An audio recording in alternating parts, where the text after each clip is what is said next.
Fabulous super race. Is this some kind of a joke? A pussycat and a mouse? This show is about crazy stunts and people putting their lives at risk for a big fat prize. It's not a nature documentary. Irving, call security and have these two... Sir, it's... him.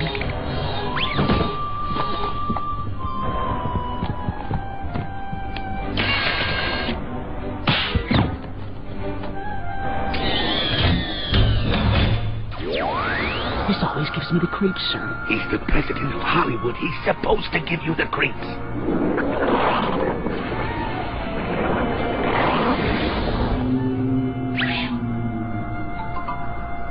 Greetings, your tinseliness, imperious leader of Hollywood.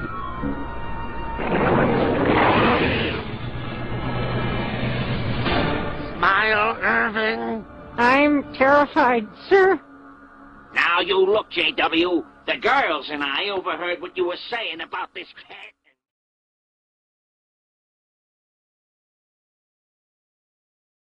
Hello and great day, everyone. It is June 3rd, 2011, and this is Tanya and Shane from washyourbrain.org, and we are fortunate to be joined with Freeman and his wife Jamie today.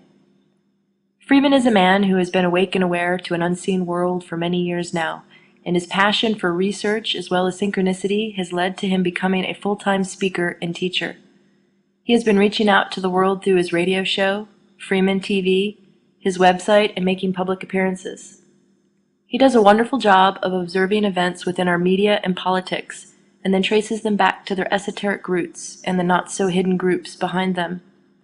His wife Jamie is also a truth seeker and researcher, and is the lead writer and editor of the Encyclopedia of Weird Stuff.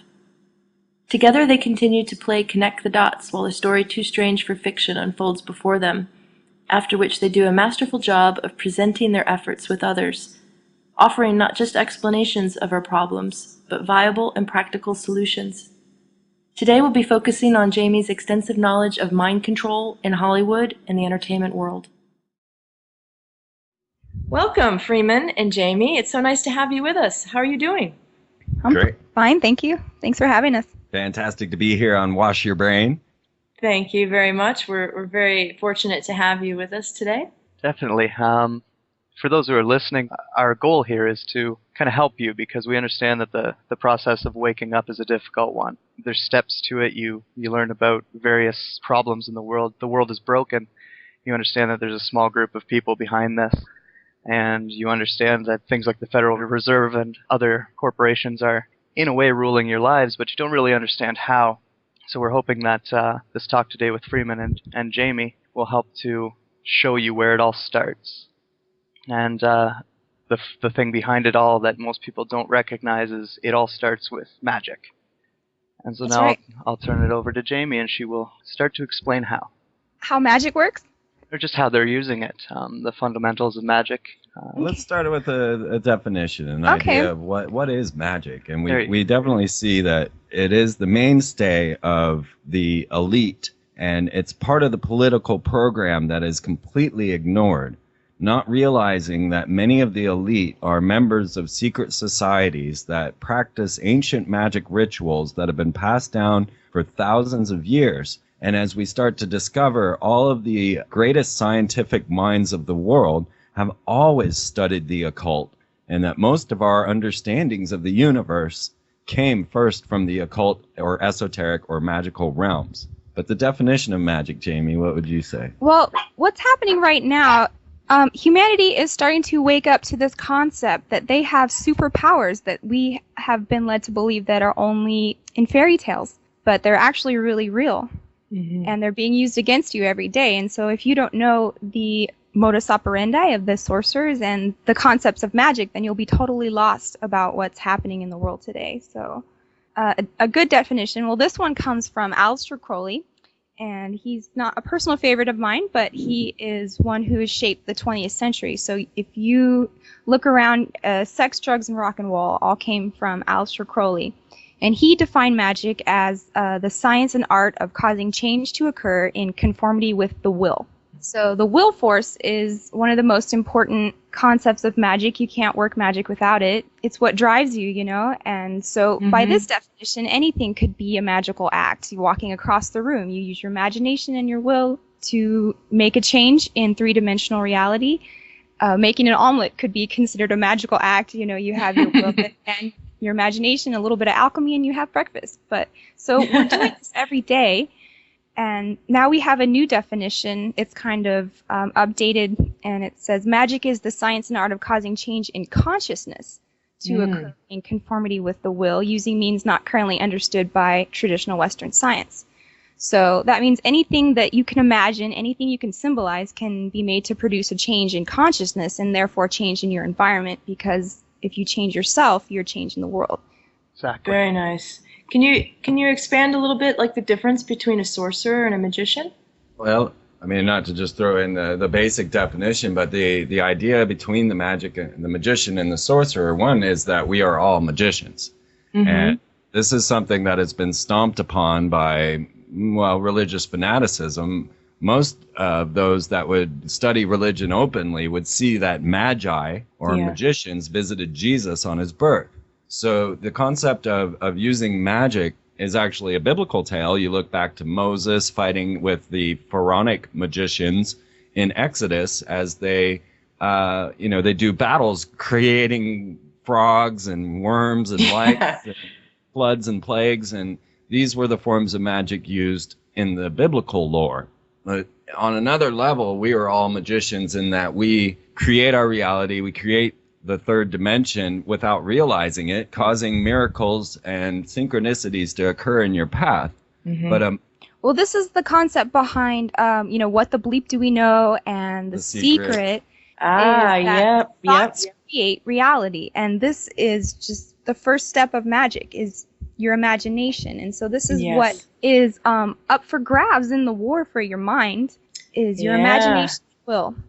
He is the first card in the tarot. He's number 1, and he's not really worried about what anybody thinks or anything. His goal is to unite himself with God, and this is known as high magic. And so he'll call upon his divine guiding force with prayer and gratitude and seeking enlightenment according to his own conscience, or what he would think is the Holy Spirit or the holy guardian angel. And he has surrendered his will to a higher spiritual authority. And magicians love humanity, and their efforts are for the benefit of everyone. And they have no ambition to impose their beliefs upon others, but they just aspire to, respectively learn from and teach those who have ears to hear. Yeah. But then you have a sorcerer, who I defined as someone who, seeks to enforce changes in consciousness on a grand scale. And he attempts to master command over the laws of nature according to his own will. And his philosophy favors the desires of the few, pitted against the good of the many, and his obsession is the quest for private power. So, carried to this furthest extreme, the sorcerer's ambition is to wield supreme authority over the entire universe and to make himself a god. So in this way, Aleister Crowley, now he called himself 666 the Beast, and was definitely an anti-Christian, member of many esoteric orders. Okay, so within Aleister Crowley's magical order, which is known as the Ordo Templi Orientis, or the Eastern Templars, they have a phrase that is passed around and actually spawned the hippie movement, which is, love is the law, love under will. Now, to us, this is more of a sorcerer's statement, because a magician would say, love is the law, will under love, reversing the two and putting love in charge. Yes. So the Magician's Dictionary would define sorcery as the invocation of the gods to use them to work one's will. And Thelema is the Greek word for will, and it is the dictum of the Temple of Thelema, the religion based on Crowley's Book of the Law. And their motto is, do what thou wilt shall be the whole of the law. And then the second part is, love is the law, love under will. So this concept of do what thou wilt was what Crowley had said would be our next aeon. And so a magician, as he is, or a sorcerer by our standards, because he was very selfish, he basically spawned the hippie movement with this concept of do what thou wilt, and was really the godfather of the 20th century and how everything fell together. And he said we were Yeah. entering the age of Horus, and he called it the age of the crowned and conquering child. And this will play in very heavily into what we're saying today. And for anyone listening who maybe their scientific brain is kind of listening to the word magic and getting confused, I would like to draw your attention to the atom. Science will tell you that the atom has all these particles, neutrons, protons. They're all spinning around, and they're all held together by big pause, magic. Yes. Right, exactly, Well- which would take you straight to CERN, but we won't go there yet. But what we saw there with the Aleister Crowley example was that the rock and roll, sex, drugs, rock and roll movement was attacking not attacking, but targeting the youth or the teenage, crowd, and that's a lot of where their success came from. And I think When people talk about the British invasion, they don't realize how literal that is. exactly. Oh my gosh, yeah. Good point. No, Crowley was a British intelligence officer, MI6. Yeah, and you have one look at, say, the Rolling Stones that Yes. came over with their On Her Majesty's Satanic Service album. Yeah. I never quite get the title of that album correct. But in there, you will see the Scarlet Woman at the bottom of the picture, and meanwhile, the Stones are all dressed in their wizard outfits. Now, the Scarlet Woman, or the Harlot of Babylon, plays into our main themes of today, getting in with all of the stuff Jamie's going to tell us about on the ideas of why Beyonce dresses the way she does, why Lady Gaga does what she does, why Britney Spears and all of these girls are dressed up in these different goddess outfits and the different rituals that they're put through. This all goes back to Aleister Crowley's Scarlet Woman. And of course, this is the Scarlet Woman of Babylon of the Revelations, and the harlot that they would discuss in Revelations. Around that time must have been when they figured out that the younger they go, or the earlier they start enforcing their will upon us, the more success they will have. Well, one of the ways they do this is by symbolism. And it's their main modus operandi of mind control, because the language of symbols works on the subconscious level of the mind, because they're easy to grasp and meditate upon. They're hidden in plain sight, and they go unnoticed to the conscious mind. So if you don't know what all the meaning of the symbols that you're wearing, you're unwittingly participating in the ritual of the sorcerer and manifesting reality to his will, and it's probably very far off from what you think you want.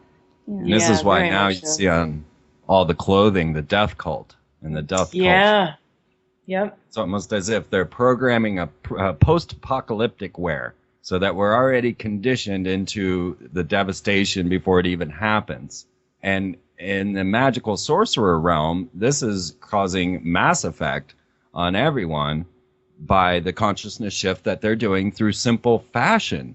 Now, as we get to the high-profile rituals that we see coming through Walt Disney, through the Teen Choice Awards, or even American Idol, this is when it all starts to get a bit freaky. And so what we're talking about today is culture creation.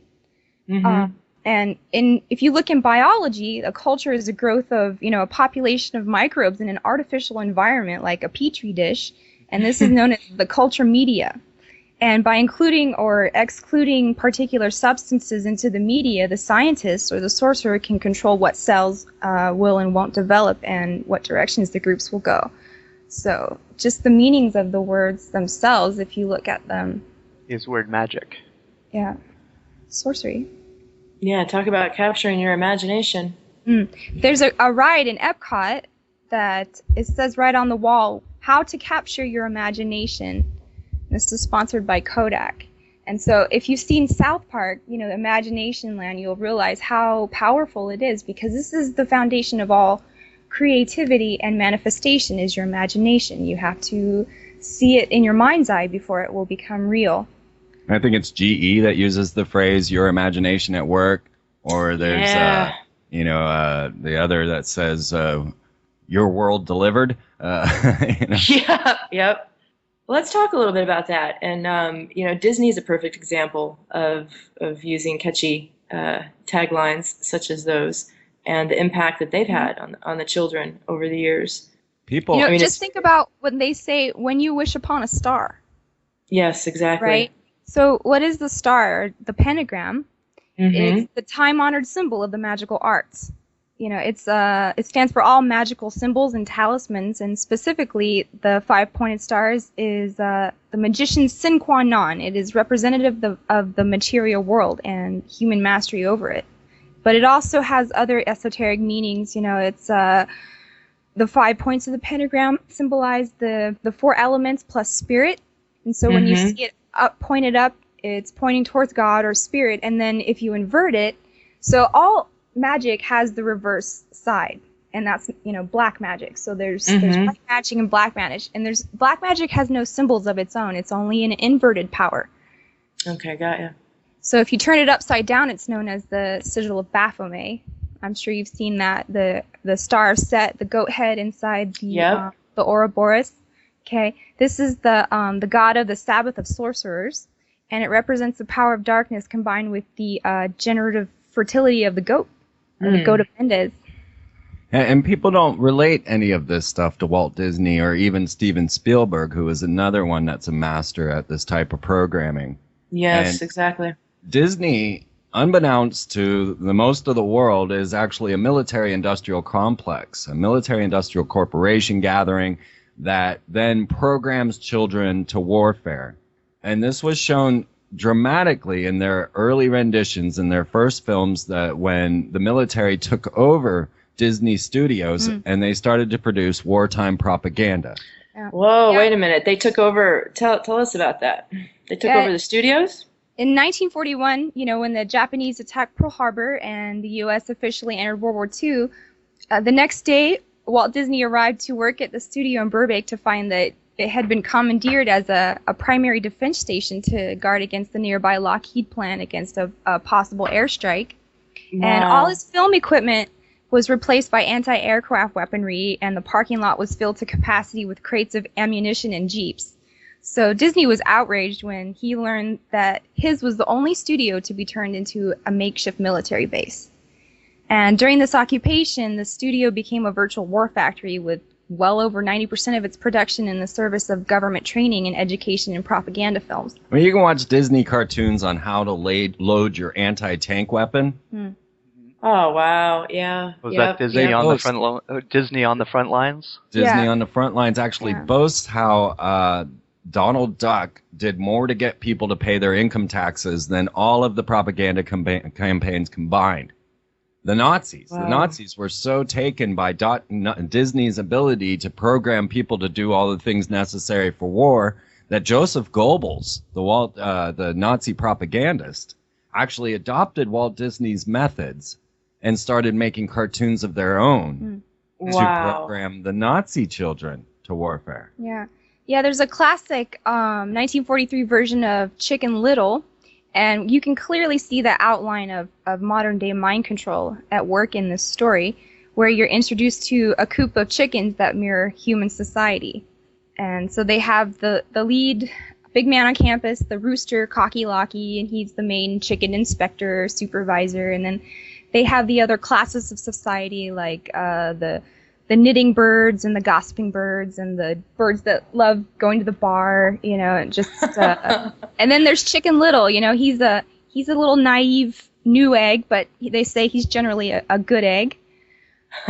And then there's Foxy Loxy, and he's the sly hungry fox who ponders the best way to catch a chicken, and he's put off by this tall fence. So he decides, you know, why should he jump into the coop and risk his life to catch one chicken when he can use psychology to get all of them where he wants to go?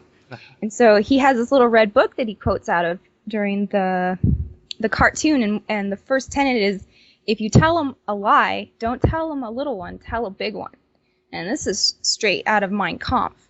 Wow, Hitler said, you know, tell them a lie, they won't believe it unless it's grandiose. They were actually going to use Mein Kampf on the cover of the book, but then they had to switch it in the end, and so then you'll see that the cover simply says psychology at this point. Wow, yeah. We kind of equate Alex Jones with Chicken Little. Well, yeah. I mean, in the film, you know, the fox, he steals a piece of wood with a five-pointed pentagram painted on it, and he throws it over the fence, and it hits Chicken Little in the head. And Chicken Little's all dazed by this, you know, pentagram. And the fox whispers through the fence, "This is the voice of doom, and the sky is falling." And so Chicken Little rushes to warn all the other little chickens to show them the proof and the star and the bump on his head. You know, he's got evidence, right? Yeah. And so the chickens are all frightened until Cocky Locky appears as the voice of reason and identifies the star as just a piece of wood, you know, and the sky's not falling. So the fox is temporarily foiled, but he has other techniques up his sleeve. So he goes back to his book, and his book says, undermine the faith of the masses and their leaders. Oh my gosh. So the fox infiltrates the different social groups, you know, speaking to the fence, little voices in their heads. He's spreading rumors and provoking the chickens to fight amongst themselves, and they demote, you know, Cocky Locky as the king of the roost because he's not believing in all of their propaganda. Yeah. Mm-hmm. So then the fox goes back to his book and he says, by the use of flattery, insignificant people can be made to look upon themselves as born leaders. And the fox convinces Chicken Little that it is his turn now, that Cocky Locky has fallen out of favor and he should be the one to step up and lead the chickens. So he screams that he's their new leader and begins to debate about the validity of the claims the sky is falling. Then the fox throws another star over the fence and it hits Cocky Locky in the head. And all the chickens witness this event. You know, it's kind of like a false flag. Right. Yeah. Yeah. And they all run to Chicken Little for guidance. And so the fox counsels him to rush everyone to the caves and break down their secure fence in the process out of the protection of the farmer and his shotgun. And he leads them right down a path set up by the fox. And the moral of the story at the end is don't believe everything you read. Yeah. Mm-hmm. And the fox was like, well, you didn't think this was going to turn out good, did you? Because he's got them all in his belly now. Well, he's picking his Yeah. Don't believe everything Now, you if read. I could just add a modern representation of this, now they've come out with a new version of Chicken Little. And I think it's even in like high-def 3D animation. This new Chicken Little actually portrays an acorn hitting Chicken Little in the head, and then the foe at the end is actually an alien invasion, which turned out to be a fake invasion because they weren't actually evil aliens. But when we start to look at the puzzle that we're in now, and as they start to promote this alien invasion, the event, you know, you name it, well, Barack Obama was actually brought into office through a group known as Acorn, and will be bringing about false alien invasion. So already they've got the programming going. Look at this, yeah. Crazy, right? Yeah, and it's always right in front of, it's like, it's so blatant that, you know, like you said, Jamie, once you start to look for it or know what you're looking for or start to see the symbols, it really is everywhere. I mean, I even say that on our website. It's like, where is it? Look around. Everywhere. It really is. Let's list off some of the concepts that Disney has brought to the forefront. Yes. Some things that strike my mind are things like The Little Mermaid. Well, let's start with, if you don't mind me playing host for a second. No, not at all. Of them killing the mother and what psychological effect this has and why they kill the mother or these girls have no mother. Or like, you know, one of my favorite scenarios, Finding Nemo, where the barracuda comes and eats his mom in the first 5 minutes. You can pretty much guarantee if you're going to turn on a Disney horror film such as The Little Mermaid or you know, Tangled, you're going to find that the mom is killed immediately. You know? Always. Even Bambi, all the way through. All the way through. What we're looking at here is the destruction of the family unit, because the family unit is the first best defense against dark forces. Mm-hmm. And your mother is the chief of that. And so when you look at all these princesses, the main ones that they promote, you got Snow White, Belle, Ariel, Jasmine, Sleeping Beauty, and Cinderella. Yes. So what do all these girls have in common? They don't have a mother. Snow White's mother, actually, she's the evil stepmother, right? She's trying to kill her because Snow White's so beautiful. Yeah, there's always one of those. Belle doesn't have a mom. She's just omitted from the story. Ariel doesn't have a mom. She has 7 sisters, but, you know, they suck in the story, and they don't have her at all. Jasmine has no mother. Princess Rose, or, you know, Sleeping Beauty, she's not raised by her mother. She's raised by 3 fairies. Of course, we have Cinderella, who is also raised by an evil stepmother, and her sisters are awful. So what they're doing is destroying every type of feminine instinct and bond that we have. Oh my God, yeah. And making girls, instead of sisters, they're making them into rivals. And so instead of loving mother-daughter-sister relationships, all we have is competitive rivalry. Yeah. Yeah, so then along with this, well, let's continue on with the idea of the destruction of the feminine, because now this leaves the girls with nothing. But of course, this is great for Hollywood because now they can produce shows like Bridezilla. Oh, yeah. Goodness. Bridezilla comes from a schism in the mind that happens when the girls come of age who have been watching all these fairy tales their whole life and trying to live their existence as a princess, and they have no archetypes or role models for the full moon phase of their life, which is motherhood, womanhood, the most powerful part of your life. And in the fairy tale, the curtain ends after you say I do. And so once you produce a child, you're pretty much dead. And so all these women are going through this phase in their life where the wedding is the penultimate experience of their entire life, and they have nothing else after that because it's just a blank slate. They have no programming. The only programming that they might get from in their moon phase would be Sex in the City, which is actually scripted by all homosexual males. Yeah. So Yes, yep. scene here is a replacement of the mother goddess with the warrior goddess. And we can talk about that because, you know, all the goddesses that they worship and that you can find in memorials are all dedicated to war. There's no nurturing mother goddess. It's always the violent military goddess. Mm-hmm. And so what I call it is, you know, their Project Crazy Bitch. Perfect. If you talk to as many people as I do, you'll realize that there's something wrong with girls. Yes. Oh, very much so. Yeah. And I'm trying to tell you that it's because of the programming. They're going crazy at this moment in life. And it also has to do with, you know, trauma-based mind control. Look at all the lyrics of the songs that have the word crazy in it. Oh, wow. Britney Spears sings, "You Drive Me Crazy." Hannah Montana sings, "Let's Get Crazy." Taylor Swift says, "You make me crazy, you're crazy, you're crazier." Beyonce says, "You got me looking so crazy right now," you know. Madonna says, "Crazy for you." Rihanna says, "What's wrong with me? I'm going crazy now." So this has a lot of esoteric meanings for these girls, deeper than just being a little crazy, because they were actually traumatized and programmed as multiples. You know, if you know about trauma-based mind control. Yes. That when they reach about 27, 28, the world starts to make sense to them and they realize what's been happening to them. And they start to deprogram. So then you've got Britney Spears, you know, attacking paparazzi with umbrellas and being rushed to the hospital because she's got multiple personality disorder. She's shaving her head. She's going crazy. Yep. A lot of male musicians at that age have committed suicide, and I mean, it's not just with the girls; it's with the boys as well. Yeah. Yeah, and you often find with these male representations, such as Jim Morrison or John Lennon, that they will have a witch attached to them. Like Yoko Ono. Yeah. Remember the name of Jim Morrison's witch? Pamela. Mm-hmm. And so what's the goddess of crazy is Kali, in the Indian blood goddess. She's pictured trampling over men with a belt of men's heads, and she's lusting for blood. And this is also an aspect of Aleister Crowley's goddess, Babylon. So it's a Crowley, Scarlet Woman, Babylon trinity. Oh, wow. That he's trying to bring about. Of Kali fornication. Uh-huh. Right. Let's talk about sex, baby. Let's talk about sex. They're totally programming these children into the sexual traits, and as we know now, they're trying to make all this sex education into even, I think, kindergarten. Yeah. Yeah. Miley Cyrus, in her song, she says, you know, for those who don't know me, I can get a bit crazy. I have to get my way 24 hours a day because I'm hot like that.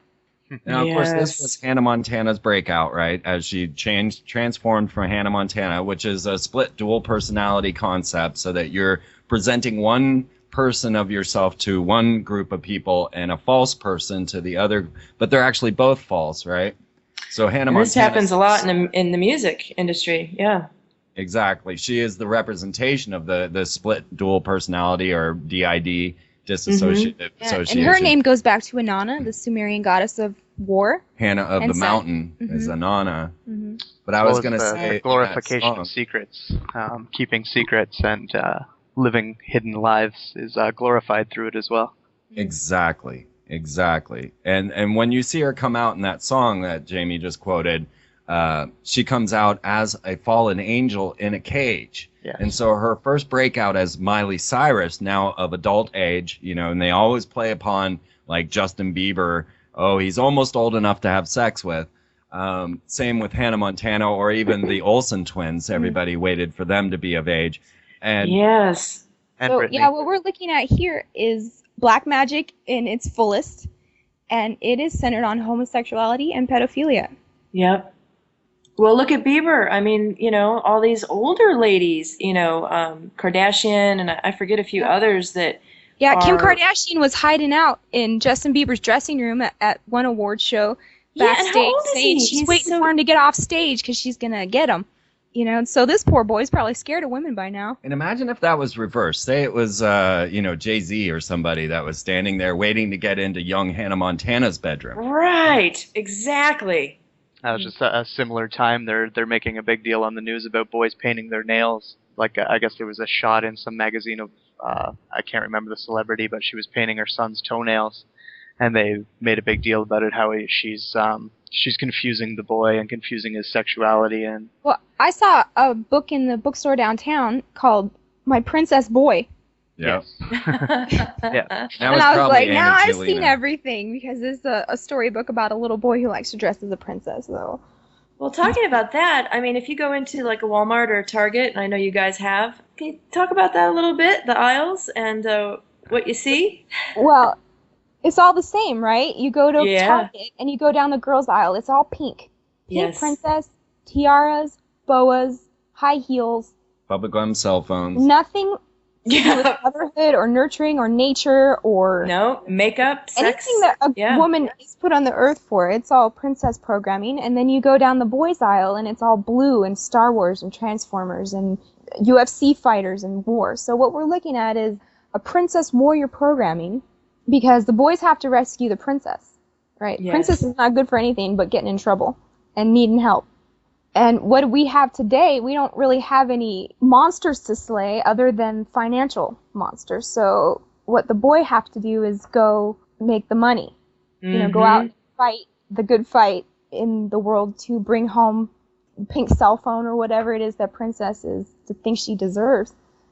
I mean, we were just at the costume store, and there was a little boy there, and he was like, I want a Star Wars costume. I want a Star Wars costume with a gun. They make a costume with a cowboy and a gun. I want a gun. I want a gun. And I mean, this little kid was, 4 or 5, I don't know, maybe a little older. And we just see it, they're running around in their Clone War outfits, Clone War victory, it says. And then the girls in their Hannah Montana wear. I mean, we honestly had no idea what we were going to find when we went seeking Hannah Montana. We had maybe just Yeah. I didn't even noted. know who Hannah Montana was. I was walking down the stores doing my shopping, and I keep seeing this face. Face every aisle. What is this That face? face is more than the face, I'm like, this girl's on more stuff than anything. And so I started kind of cataloging in my mind, how many products are there with just this one person? And you couldn't even go one aisle. It was in every single section: the perfume, the school aisle, the party supplies, the bedroom supplies, the... Well, as we began to make this film, we were like, do you think there's Hannah Montana food? And just as we were in there filming, they came out with the brand new Hannah Montana cereal. And I mean, it was right as we were filming in all these. We went to grocery stores. We have now been to 3 countries and have yet to find a Hannah Montana free zone. We found her at Hobby Lobby, at the auto parts. In other countries as well? In London, we were given Hannah Montana cupcakes. We saw Hannah Montana microphones and wigs for sale at the grocery store, at Tesco. Where else? Wow. Australia. And Oh so my we have gosh. this all documented, and we did just release I put it up there, our shortened version. This was actually a working version, but I wanted to get it up for our show together here on Yes. Wash Your Brain. So you can see Hannah World now on freemantv.com and get an idea of just, because we have an hour's worth of footage, one after another, and we have never shown the same product twice.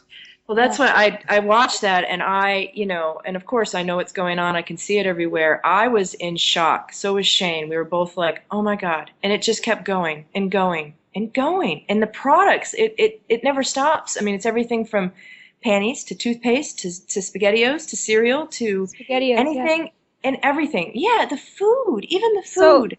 So what we're looking at here is the use of ritual paraphernalia to function as an aid to the imagination. And during an evocation ritual, a magician will envelop all of his 5 senses, the 5 points of the pentagram, with the essence of the entity that he wishes to conjure. And all the senses are employed. So, obviously there's a princess product for every one of your senses and more. And the fundamental patterns of ritual is emotion plus, sentimentality. So imagine your typical tiny princess watching her favorite movie. She possesses all the elements of a well-run ritual, the clothing, the altar. She's probably got a princess cup, a wand, anything. Yeah. She's got all the senses enveloped in this princess entity, and it's working. And you can see this in Halloween, where, even though there were all these Hannah Montana outfits that you could buy, along with her own clothing line or wigs and things of that nature, the microphone, they still had a separate Hannah Montana costume for Halloween.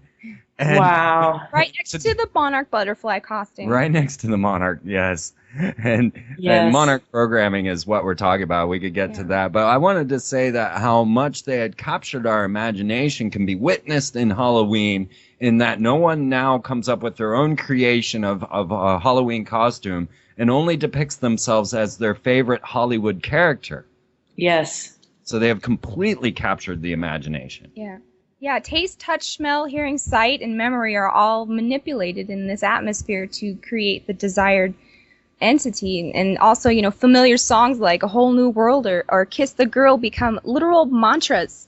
Oh my gosh, yes. Or like the one they sing in Tangled, which is crush your mother's soul like a grape. Tangled is a great example of the destruction of the feminine, because I don't know if you've seen it, but it's Rapunzel, and she's kidnapped by the evil queen and raised as her daughter because the evil queen, or sorceress, or whatever you want to call her, she's looking for eternal life.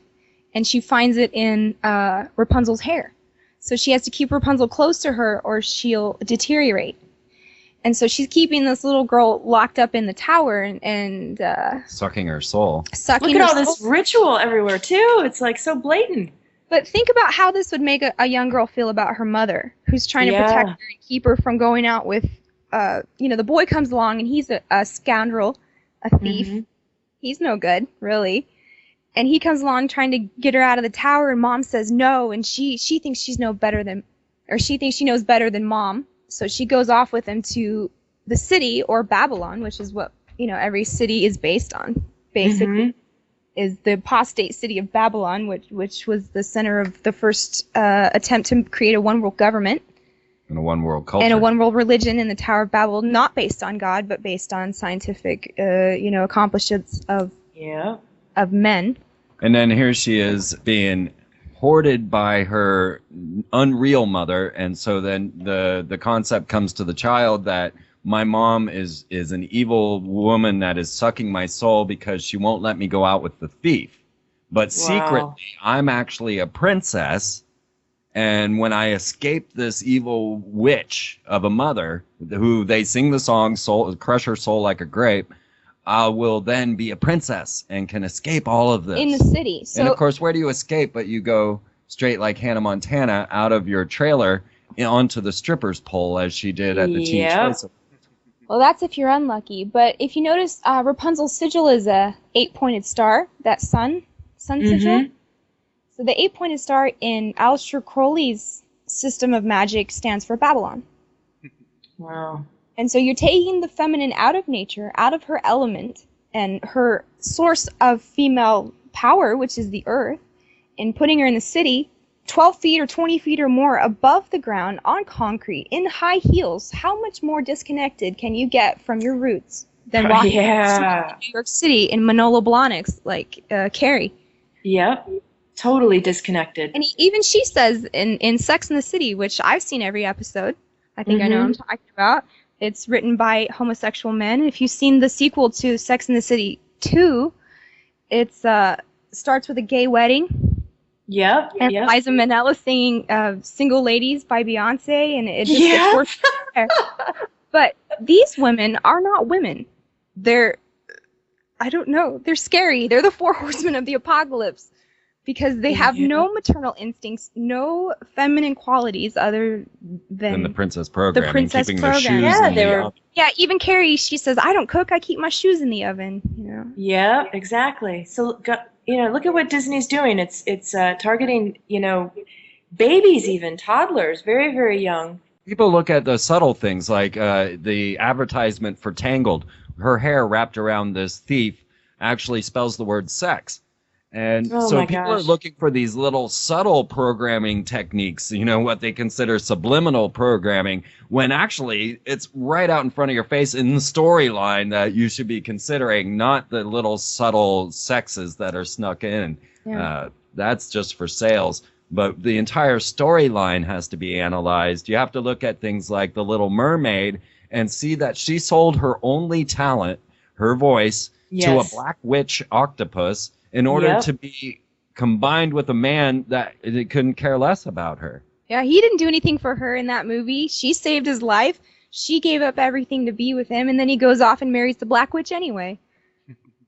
The sequel got into a lot more of what you were talking about alienating the mother and daughter relationship. The daughter Melody was locked up from the ocean because Ariel was afraid that she might be called to the ocean. Her own fears kept her from the thing that she loved, and she grew to hate the mother and ended up going out with the bad witch. And Cinderella 2 gives you a glimpse of princess programming in that when the curtain falls on so Cinderella is the story that everyone wants to live because Yes. nobody has any money, and so they're all expecting this prince to come along and rescue them and give them everything that they want and take them away from their evil family. And so Exactly. live happily ever after in Cinderella 1, but open credits on the sequel, Cinderella 2, and Prince Charming drives her up to the castle and pretty much drops her off on the doorstep and says, "See ya, I gotta go to work." Yeah. I've never seen that. So he's not even in the story. And she has to sit there in her castle and learn what it means to be a princess, which basically turns out to be just party planning. Yeah.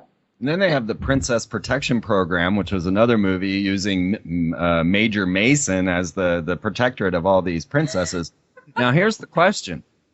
Why promote monarchy in a democracy or a republic, whatever way What you want to look at it? do American girls have to do with being a princess? And how close was that Cinderella story to this actual Kate and William wedding? They were almost dressed in the exact same fashion. Well, they even Oh my God, yeah, totally. equated her to Cinderella being rescued by the prince because she's a commoner.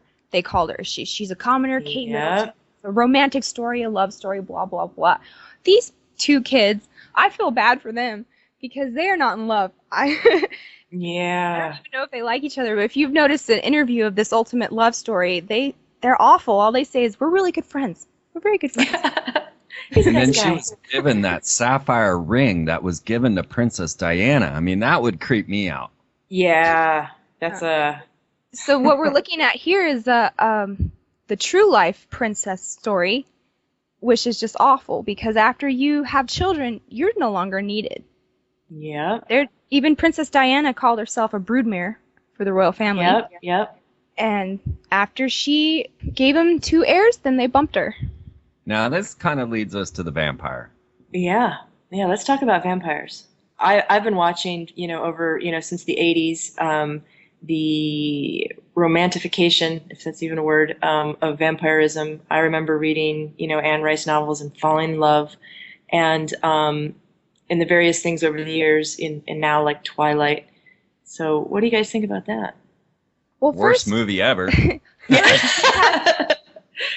I was blown away. I gotta say that when Jamie invited me to go see Twilight, we had heard of this phenomenon, and everyone was piling into the theater to go see Best this vampire thing. movie Best ever. vampire movie ever. So, we wanted to see what the hype was about. I knew nothing about the movie, and I was flabbergasted as I witnessed the beautification of the vampire. No longer do they rot in the sunlight or burn or burn up. Now they Ooh, glitter. no. Yeah. They're so sexy. Yeah. so what we're seeing here is the master plan is to get girls to fall in love with evil. Ah, Because yeah. we're about to develop this other senses of sight, and we're about to realize what royalty actually is. So first you had to get all the girls to want to be a princess. Yep. Right? But in real life, the monarchy are, horrible, awful cheaters, liars, thieves, blood bathers, backstabbers, double crossers. There's nothing good about it, right? Yeah. But you have to get the American public to be in love with royalty. But then, if you do a little homework, you figure out what royalty actually is. And if we could take this to that ultimate level, to the concept of the vampire. Now, if you start to track vampirism back, you actually find that, this is a cultural belief that goes through many nations, many generations, and is one of those things that just never died. Well, the original vampire, of course, was the aristocracy, as you start to look at, say, Anne Rice type stuff.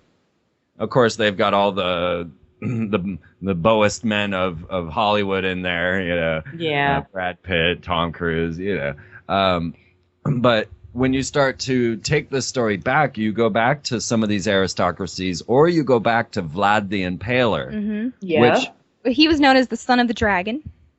Gets into all of the reptilian symbolism. You go back to men like Saint Germain, who was a man who was known to have lived forever. And he's a very famous person inside of a magical realm. An ascended master of Theosophy. An ascended master. And you find that he actually was the son of Prince Ragoski of Transylvania. And now you start to wonder, okay, now we're looking at this picture. And we find that eternal life is one of the much sought tools of the Illuminati. Every queen has sent their Spaniards or their men out to seek this fountain of youth. It was a legitimate quest. Well, as we start to get back to the dragon symbolism, and you look at the queen, and you find, of course, the dragon of London, and you find the black dragon sitting out in front of the money district, and all of the dragon symbolism, and this connection between the vampires and the reptilians. So think about how many commonalities there are between the reptilian lore of David Icke and a vampire.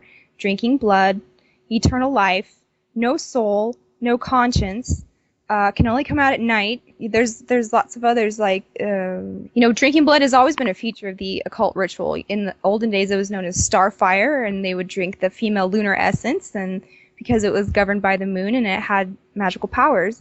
And let's not forget, like, Queen Mary, who would bathe in virgin blood. Yeah. The vampires through the Vampire Chronicles, Anne Rice's books, they all, if you were to actually read the series, it's actually almost like a blueprint for making magic. They explain astral projection. They explain pretty much any kind of psychic ability that one could utilize. But then they say that it's a vampiric power. It's a part of their dark gift. And as opposed to just an ability that we all as magicians are able to harness.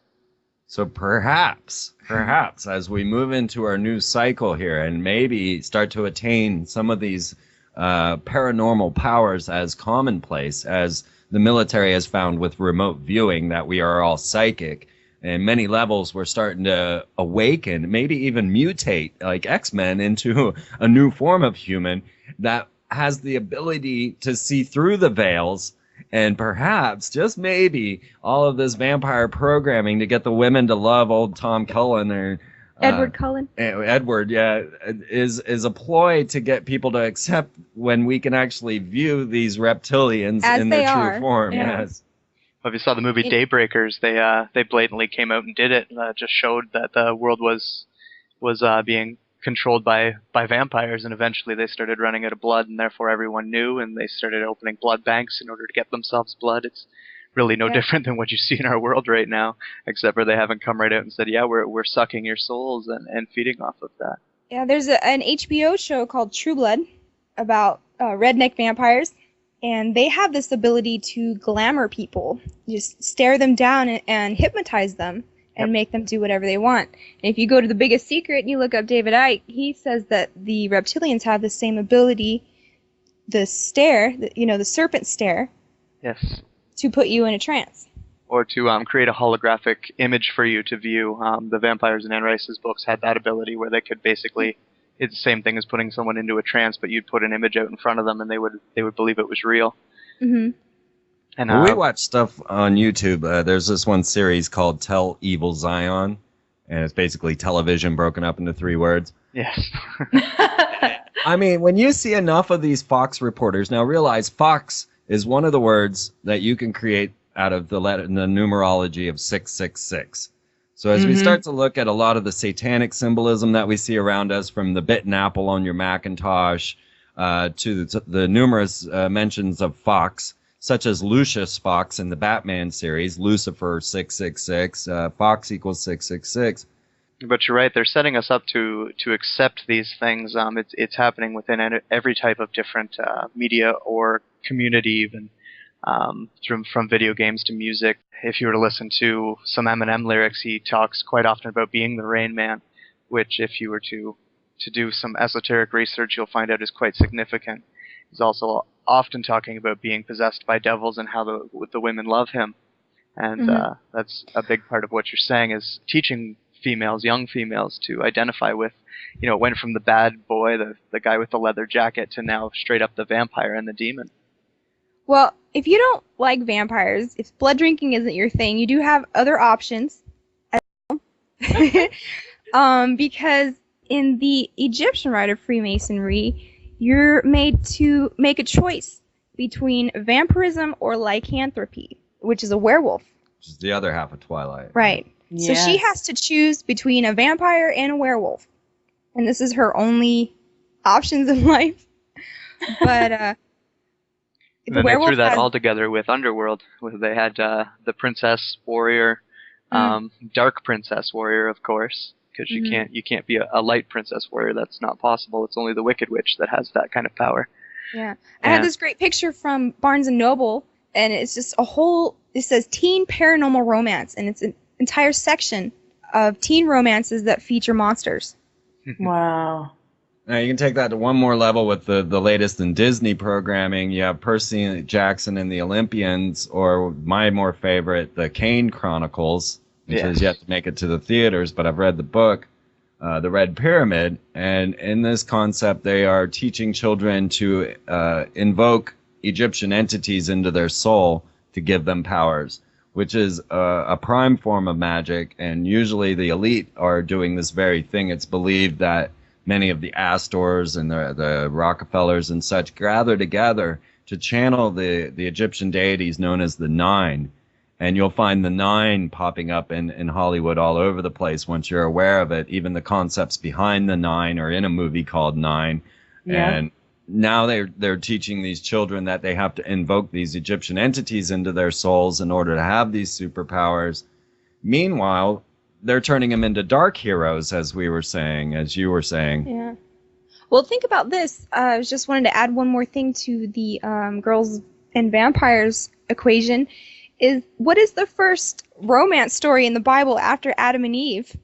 But it is human women having children with fallen angels. Yes. To produce the Nephilim. Yep. Right there, the Nephilim, or the fallen angels that were crafted in here. This is told to us in an ancient book, an extra biblical book known as the Book of Enoch. And in the Book of Enoch, he really well describes what it's like to leave planet Earth. Very interesting for being written back, 2,000 years ago.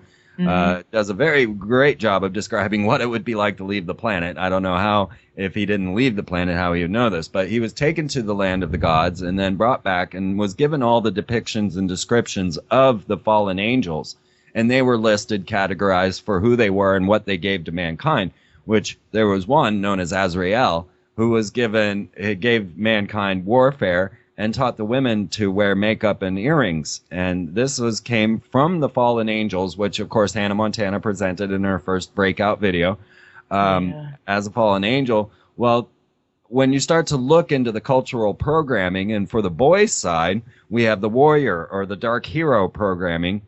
And in this side, we find that Batman and Superman. Now, Disney just bought Marvel Comics because they understand how well this programs. You find out that Batman's grandfather was actually a founding member of Skull and Bones, which is the elite occult magical order that rules America. When you realize that then in 2000 they killed Batman, or they broke Bruce Wayne's spine. He was replaced by this vicious killer who ripped out the enemy's spines and gouged out their bellies, stuff that Batman never did. Batman was a detective, and he didn't have any superpowers. All he had was his mind and he was like, anyway, they replaced him with this vicious killer, the new Batman 2000, and the character was no longer Bruce Wayne, but Azrael. He had been replaced by a fallen angel. At the same time, Superman died. He was killed by Doomsday, which of course is the whole ploy. When you hear Barack Obama saying, actually, I was sent here by my father from Krypton to save planet Earth, this is all part of the current programming with the incoming asteroids and alien invasions. Well, Superman dies from Doomsday and is replaced by 6 clones, and the lead clone being a Superman dressed all in black wearing guns. Now, what does Superman need with guns? He's got X-ray vision and laser vision. He's got superpowers and can fly. What is he doing with guns? But here's the programming.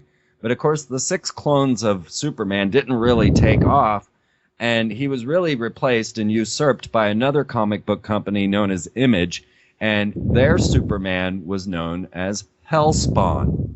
And Hellspawn is then fighting pedophile rapists as his evil villains. So you get the first copy of Spawn, and he's dealing with the Violator, and then fighting a rapist pedophile. His handler is also the head of a secret society, of a long-run secret society of protectors of the secrets, as they said. This story reminds me of, the ancient story of Horus and Set, which is what the Aeon is, what we're supposedly in. Well, actually not anymore, but we can get to that later. But Crowley brought about in the Aeon of Horus, who was continually being molested and raped by his evil uncle Set. Now, this is where we get the terms Horus rising, or the horizon, and sun setting, or set. And the other word that you can make out of 666 is off.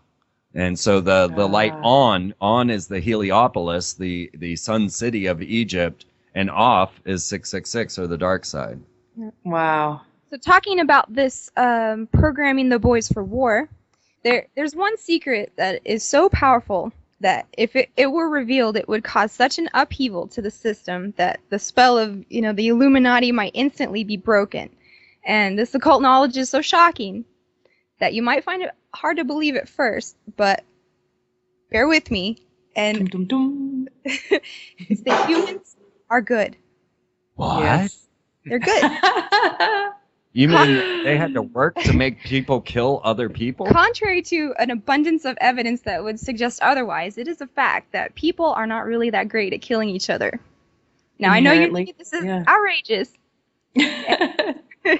but there's a lot of proof. In the early months of World War I, on Christmas Eve, the men on both sides, they laid down their arms and joined in a spontaneous celebration, despite orders to continue killing each other. The official truce spread across the front lines, and they participated in soccer and even put up a Christmas tree and sang carols. And right there in no man's land, which is, the battlefield between the trenches, they all met together, had Christmas together, went back and started killing each other because they had to.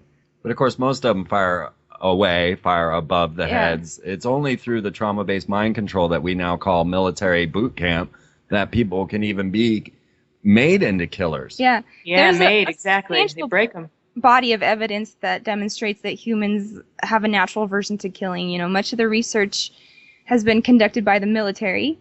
And in the midst of the fighting in the Second World War, the American Army was faced with this extraordinary number of cases involving mental breakdowns among its troops.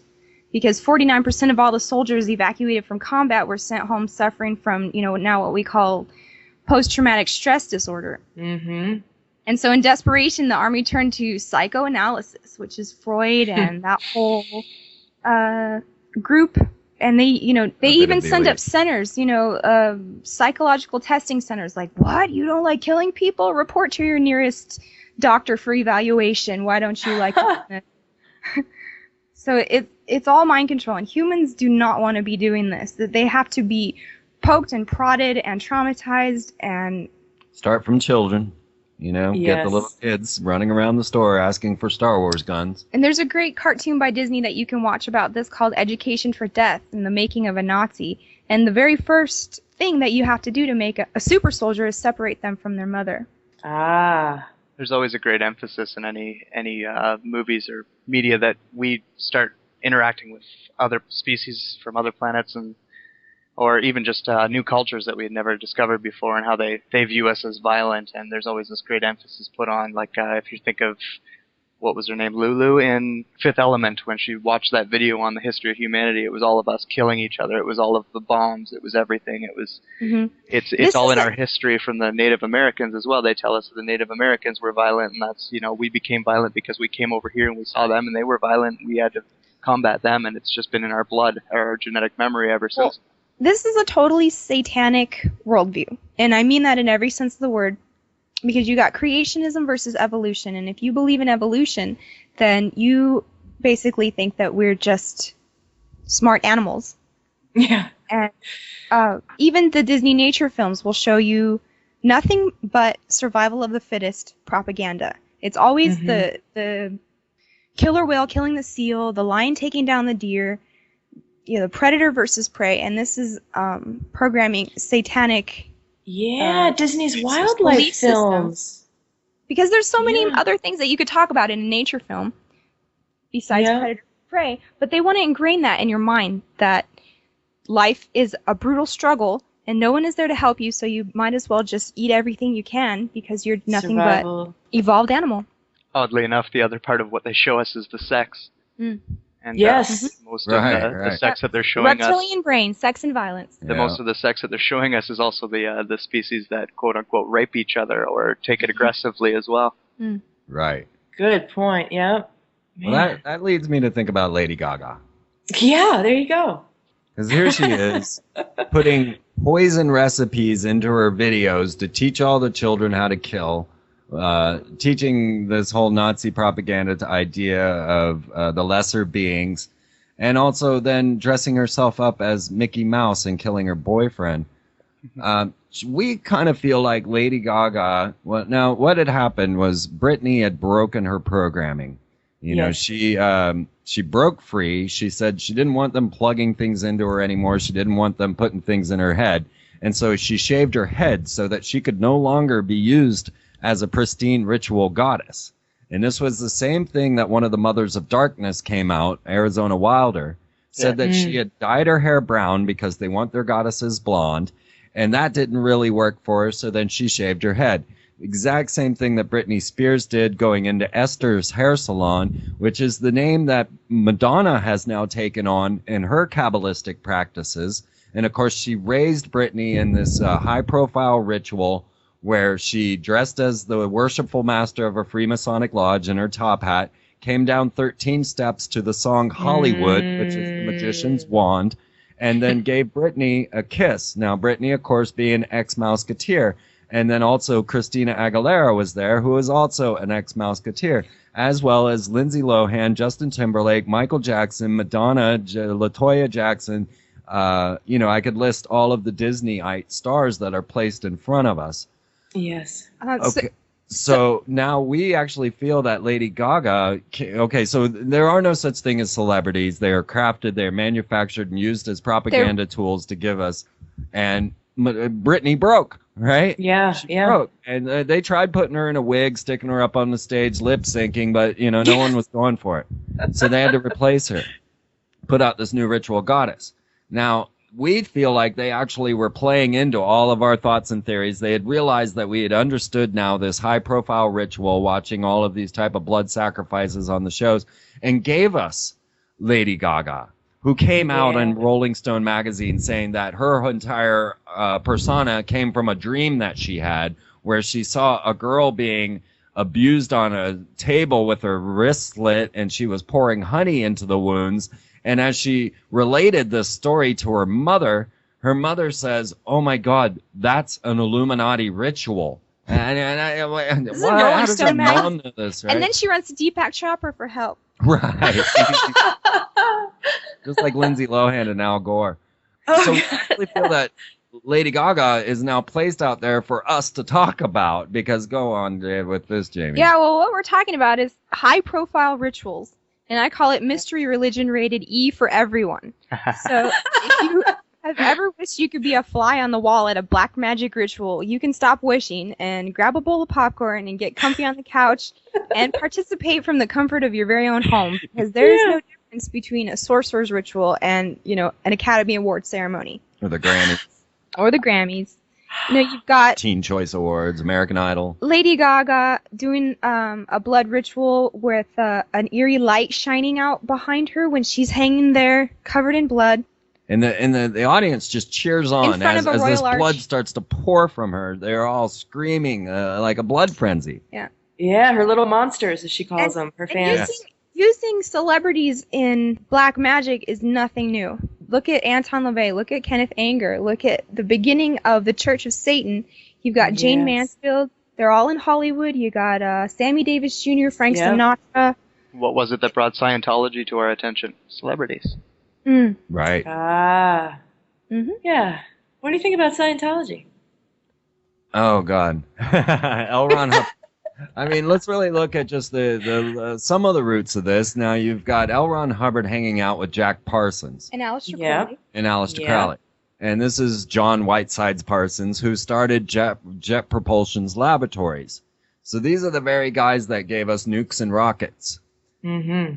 This is where all the Nazis went when Project Paperclip occurred. And now JPL is the head of the incoming asteroids, which is the next major threat that they're going to be throwing at us, or are throwing at us currently.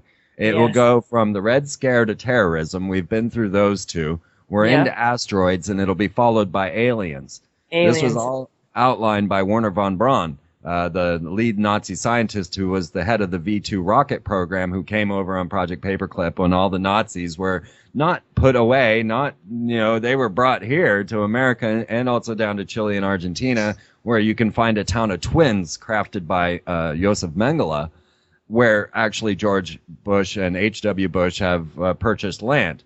So when we start to look at this puzzle, we actually find out that all of this astronomical science, all of our NASA and our space travels are actually based on this black magic that came through L. Ron Hubbard, Jack Parsons, and Aleister Crowley as they were trying to attempt a moonchild ritual.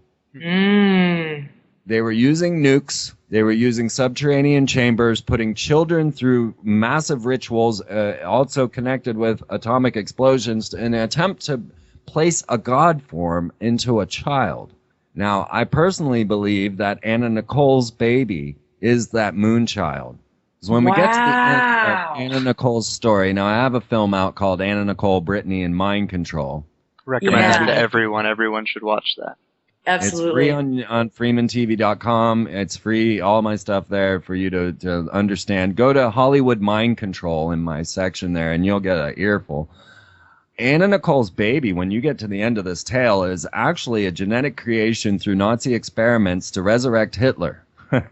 There was such a thing as the Boys from Brazil, where they took Adolf Hitler's semen and stored it and used it to generate children. And this was made into a Hollywood film called The Boys of Brazil. Now, one of these Boys of Brazil turned out to be a man called Prince Frederick von Anhalt.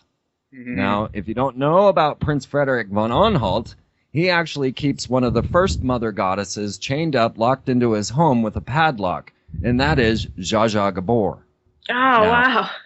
She was one of the first presidential model mind control slaves. We've had others that have come out since then, like Bryce Taylor or Kathy O'Brien. And Bryce Taylor, of course, admitted to being owned by Bob Hope. Yep. And was used in many sexual rituals, performance of rituals. Well, what turns out with Anna Nicole is she was given over to a Nazi oil tycoon, J. Howard Marshall, who was that billionaire she was given to, right? He's 92 years old, right?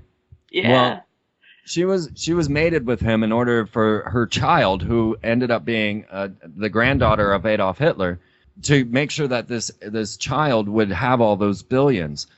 Prince Frederick von Anhalt turns out to be one of these Nazi genetic experiments where they inseminated Gretel Braun, which was Eva Braun's sister, who was Adolf Hitler's girlfriend, with Adolf Hitler's semen, and produced Prince Frederick von Anhalt, who then went on to mate with Anna Nicole at a mysterious ritual where you can see him say, something went on. Nobody really knows what happened, but that child is mine, he says.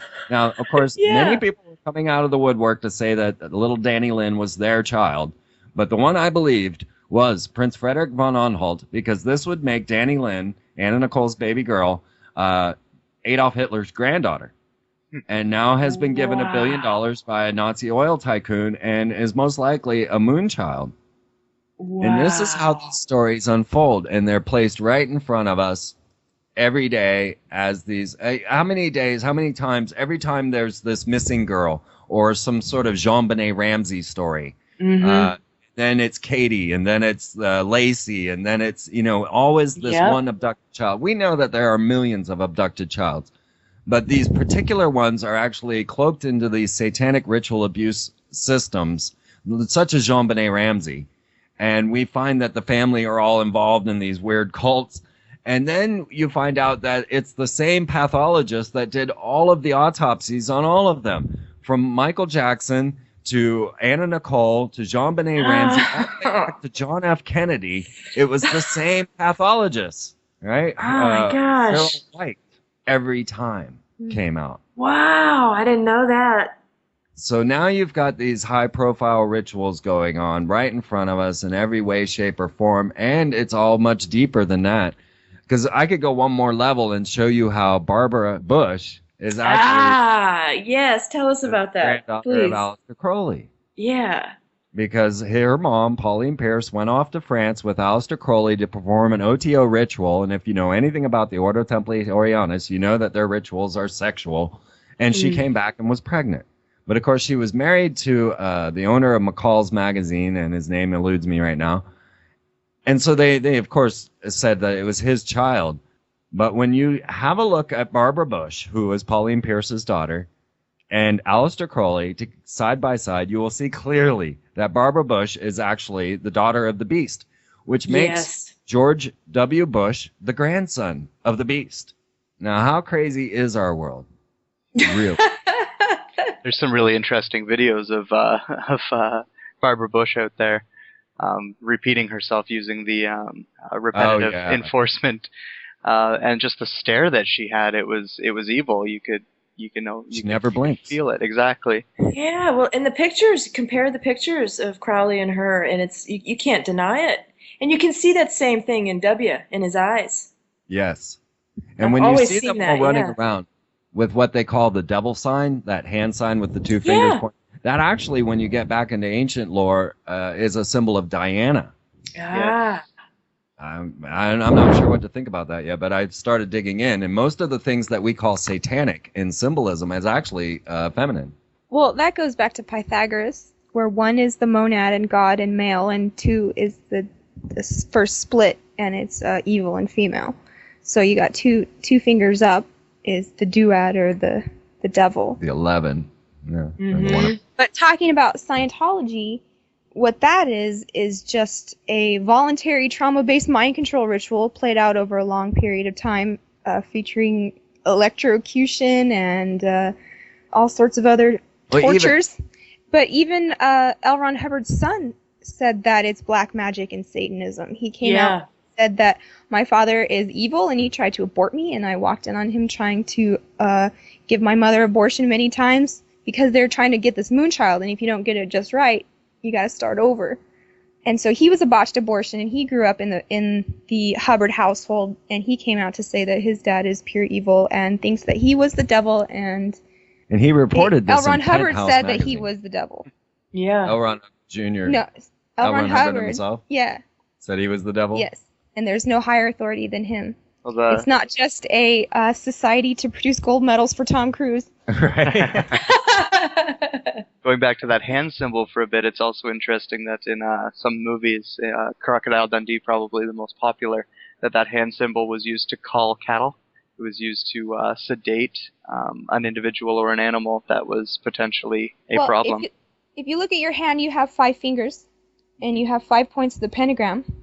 And so when you see 1 pointing up, that's the top of the star, or the spirit, or the white magic element of it. And then 2 points up is a verse pentagram. So you mean giving the bird is actually a positive symbol? A good I thing. wouldn't say that, but I'm saying the 2 fingers up and 3 down is an inverted pentagram. Because you have 2 up and 3 down. Right.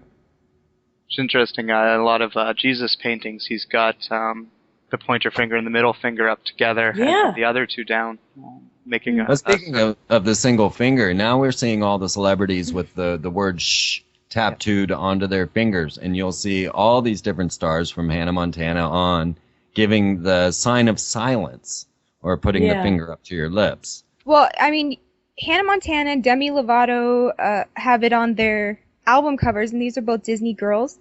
Celine Dion does it, Paris Hilton, Rihanna, Madonna, Ozzy Osbourne, Lindsay Lohan. You know, you can get this picture of them putting the finger up to their lips, which is called the sign of silence.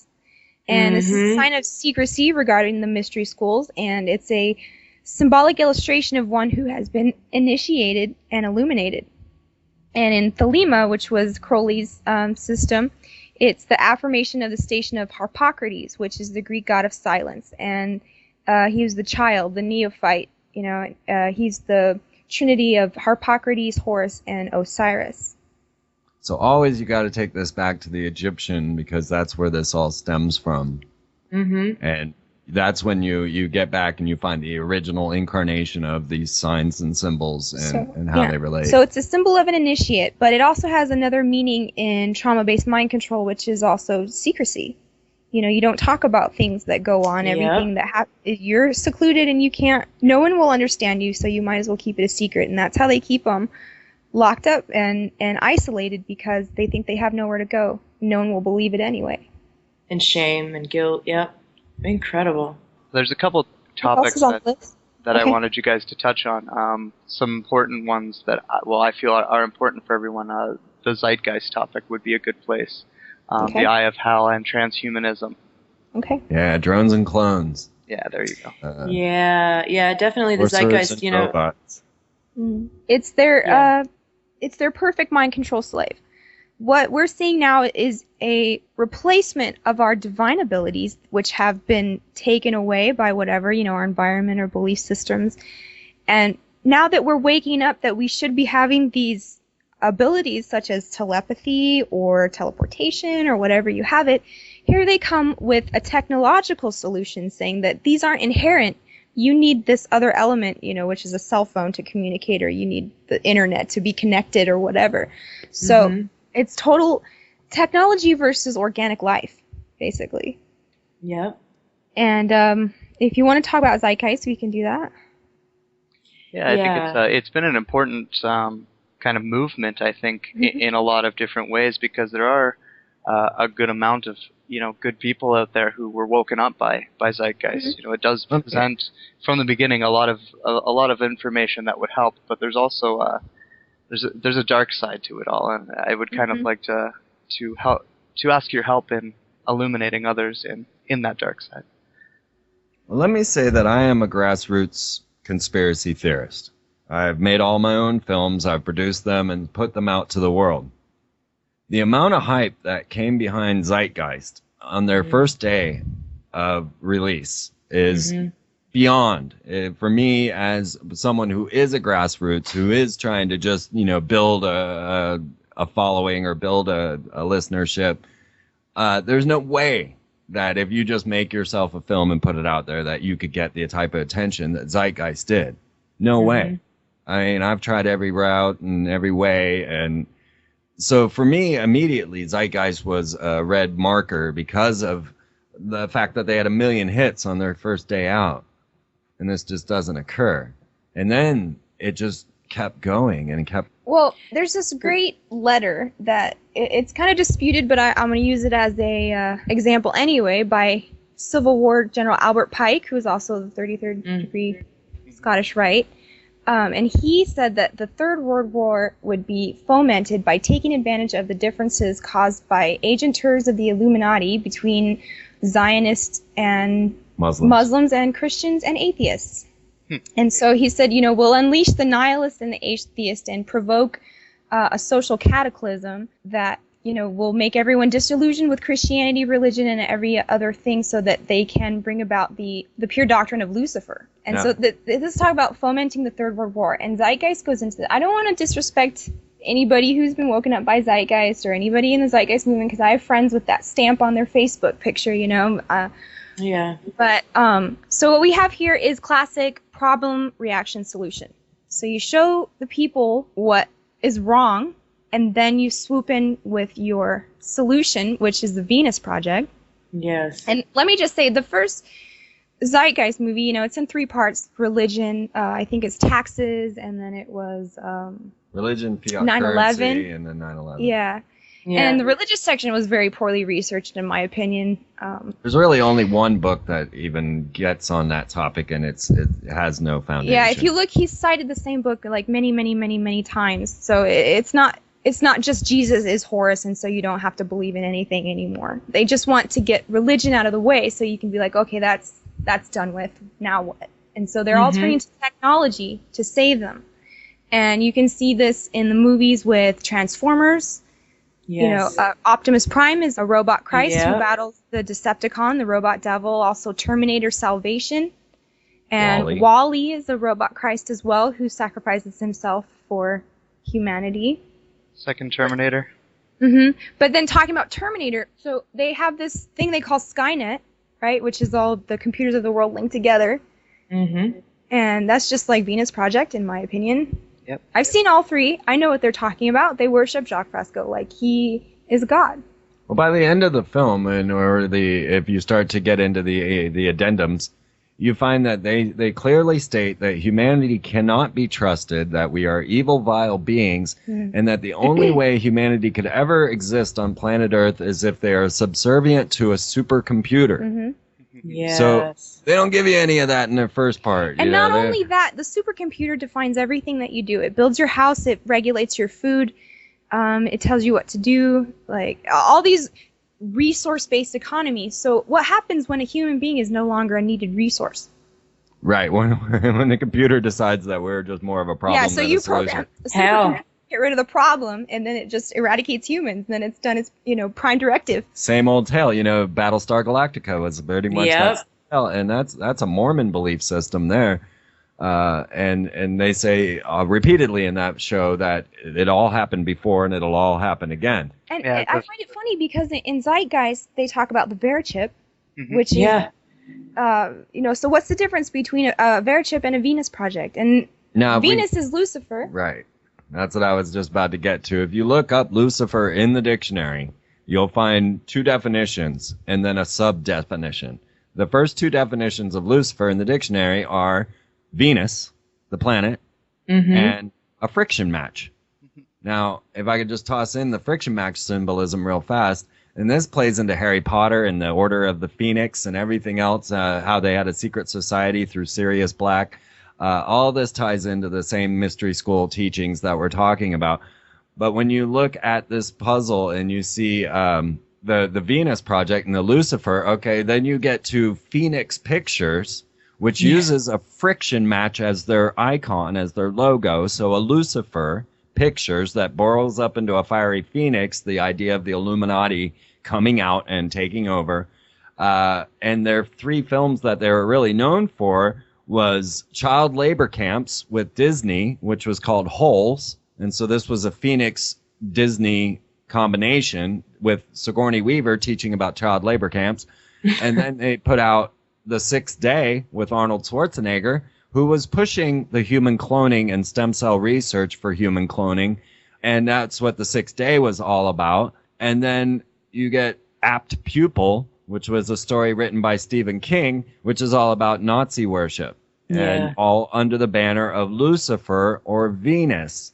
Now they're going to come to us with the Venus Project and try and say, well, it was just in Venus, Florida.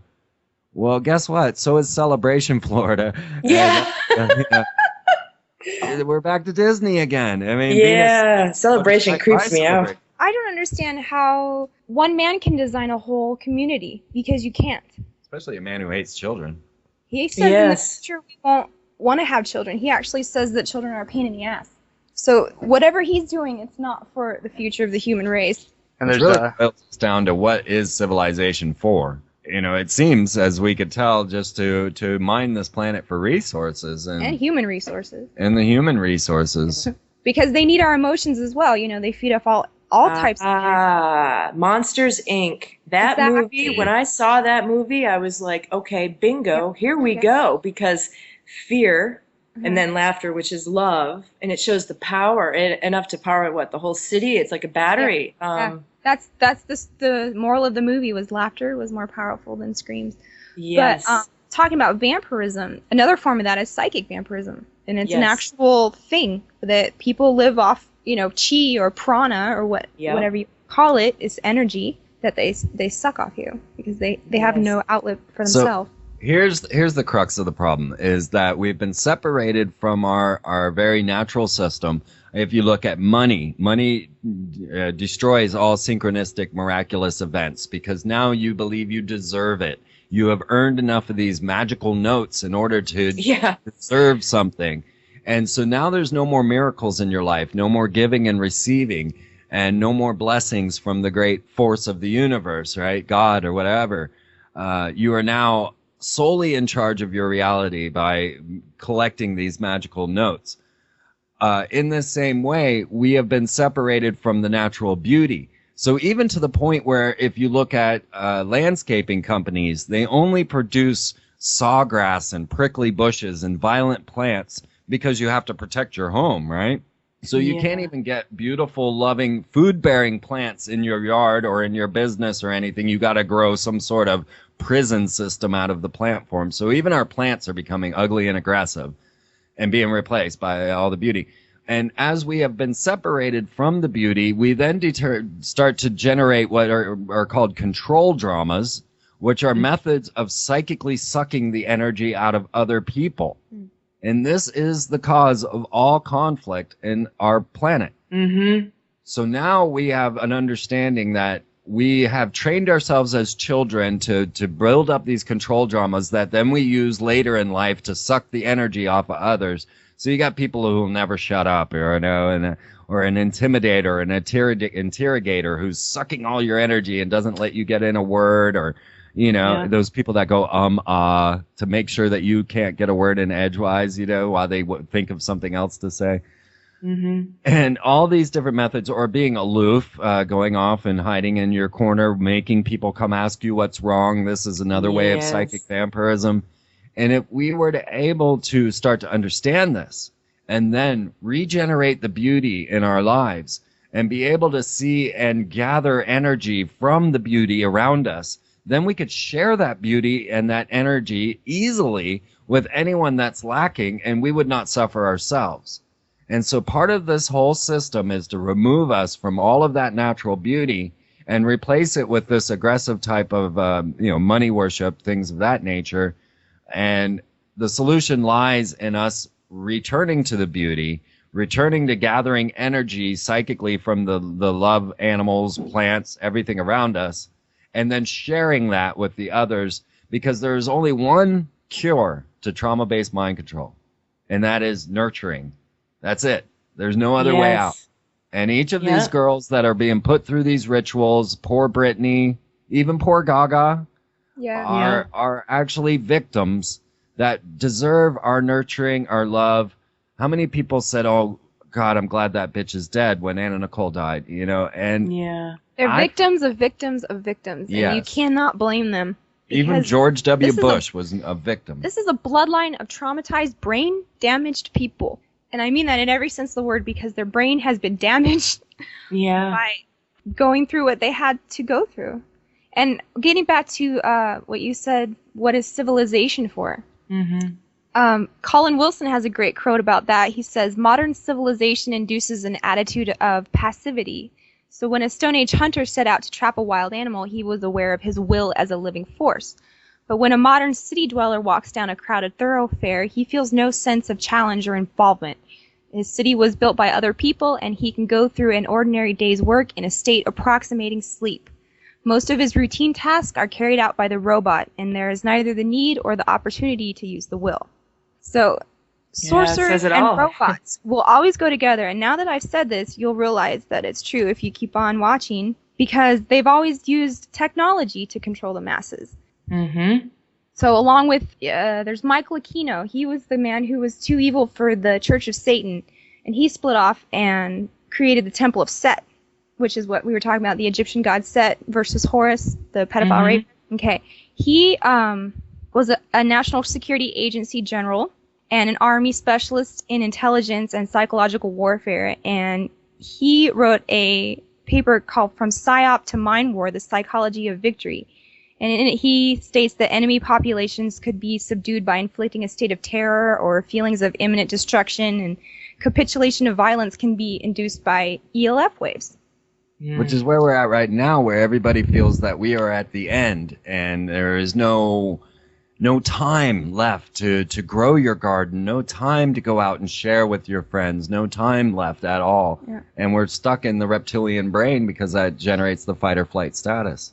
But if we could convince the world, and this is a very difficult thing to convince people of, that the universe is actually miraculous in its nature, and that your true divine purpose is always within you, and miracles, the universe will actually form itself around to make sure that the right thing happens to you if you allow it. And trying to convince people of the miraculous or the synchronistic reality of life is very difficult, because you won't believe it until you experience it. And until you even think about it and go out and try to experience it, it's never even reflected, just like magic, as a portion of your existence. And as long as they keep us in fear and searching outside ourselves for everything, disconnected from nature, they've killed the mothers, the creative energy, creativity in general. And nurturing and unconditional love. Now, nurturing, unconditional love, and forgiveness are the three things that they're scared of. That's why they hate Jesus and mothers. I think they even created a phrase to pervert it with nature versus nurture. It seems as if there's some kind of conflict between the two, when really they are. Nurture is natural. Right. Well, let's talk about some solutions and some options. I mean, we wake up to these realities, and it can be kind of scary. It can be very scary. You grieve. It's sad. But it doesn't have to be that way. And I want to focus on some ideas for some solutions to take back our divinity and to create our own magic. Well, I want to put a call out to all the girls and women to take back their femininity.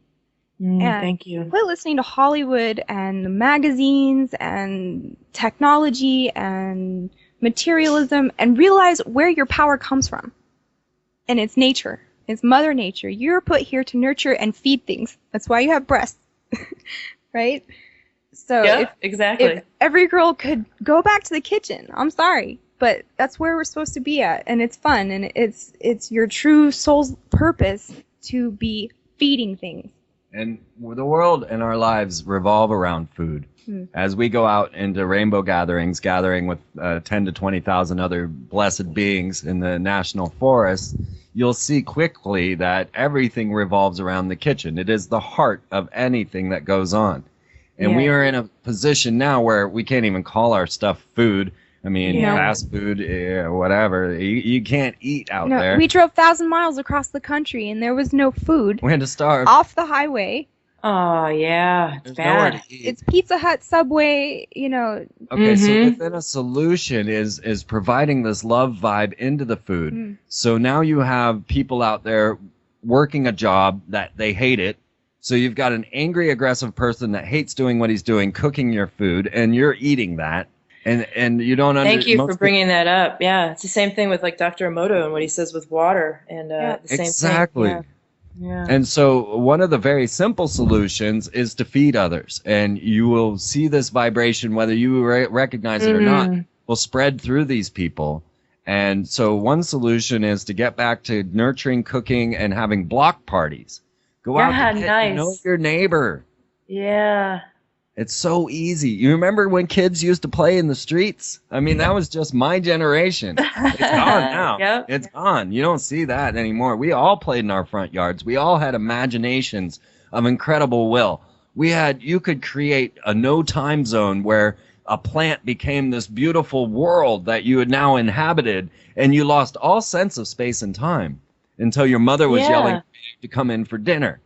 And And this is the very nature Imagination. that we have to find and go back to. So the idea of creative play and the childlike wonder of existence has been eradicated. This is why they are instituting sex into children's lives at such an early age, because the concepts of sex and the idea of coupling actually destroys this imagination and destroys that little world that you have. And that's why Video all games. of the sorcerers, yes, the video games of kill, kill, kill, have all demolished the imagination of the child. So now we have, these clones and drones coming up. Every college student, I live in a college town, looks like the last one that came through. I can't think the year has changed. No. Clones and drones, yeah. It's really turned into this society where it's don't use your imagination and don't use your creativity, because here's a video game, or here's something automated to do it for you. I remember when a box was the best toy ever. Yeah. Yeah. My parents got a TV. I got their box. Yep. They'll tell you that incredulity is their greatest weapon. So the fact that people won't, here I am trying to convince the world that Barack Obama is actually a clone of the pharaoh Akhenaten. Now this is a very playful thought, but it could also be very true. Yes. And when you start to introduce playful thoughts into a serious system, you get all this revolution. You get all these people like, oh, don't play with me. This is serious business. We don't have time to be thinking about silly thoughts. And this is where our true power lies, because the world's much stranger than everyone knows. Well, the first step in the magical path, the number 0 in the tarot card, is the Fool. Right. Yes. So he has to learn to have no ego and to enjoy being silly, because that brings happiness to other people. Yes. And not worry about. So now we've got words for it. We call it fronting, or they have other terms that I can't think of right now. I'm so out of touch with. Yeah. But yeah, and then there again, the whole idea of fronting is promoted by the Hannah Montana, the idea of having two faces. This is a very normal state of being for the aristocracy, to have one face that you present to the public and one face that you have hidden behind the scenes. And this is the way they want to make all of us. Yeah, one of their main goals is to destroy your innocence. That's why they're making sex so available at such a young age. I call it sexual terrorism. Yep. Because I'm Sexual terrorized terrorism. when I go to New York City or any other, metropolis. Yep. And just amazing to me. And I feel like they are terrorizing me. But this whole idea of childlike play and innocence, it goes back to the Bible. If you want to hear, even Jesus said, unless you become as little children, you will not enter the kingdom of heaven. Yes. And whoever Yes. can humble himself and make himself like a child is the greatest. So the parent that is there now, of course, they've separated and destroyed the nuclear family, and have mom at work, dad at work, and the latchkey kid. The parents are the main focus here, and the children are the main focus. That they need to come and reintegrate with their children. They need to fulfill that need that they have, that lack of energy that they're not receiving from beauty. So we have to have more child interaction. You see that they even have separated us by age groups, so that's why we have these grade schools, putting all of the same generation, all of the same age together. And this is a horrible idea, because this separates all the generations so that they no longer learn from the old folks, and the adults are no longer a part of the child's lives. And so it's a matter of the parents getting back to their children, spending the necessary time it requires, because children need a lot of energy. There need to be other people involved. The community Like needs grandma. to be there. Grandma needs to be there. The whole family unit. And then grow gardens, in a most playful way. That will start to solve all of the environmental issues. If everybody just started urban gardening like we are doing, we have a massive garden now going on in our front yard. We're about to have just a beautiful bounty by next year. So fantastic. And we're trying to get the kids involved. We got a couple of kids around. They come over in their clones and Hannah outfits, and we try to let them feel nurtured, join in and learn. One of the biggest problems with the Egyptian culture was that you could never expand. You had to follow in your father's footsteps. There were no choices in this. But now we're in a society where we have this open communication, And you can start to learn from so many different genres. Just spend, a day or two on YouTube and see how many things you could learn. Yeah. And we can start to regenerate innocence. Innocence and creativity, imagination, play, Nature. nature. Yes, we can all nurture ourselves out of this because every single person on this planet is a victim of trauma-based mind control. I agree with the that. only solution for that is to feel safe. Yes. And the safest I feel is when I'm home and someone's cooking me dinner, right before dinner time.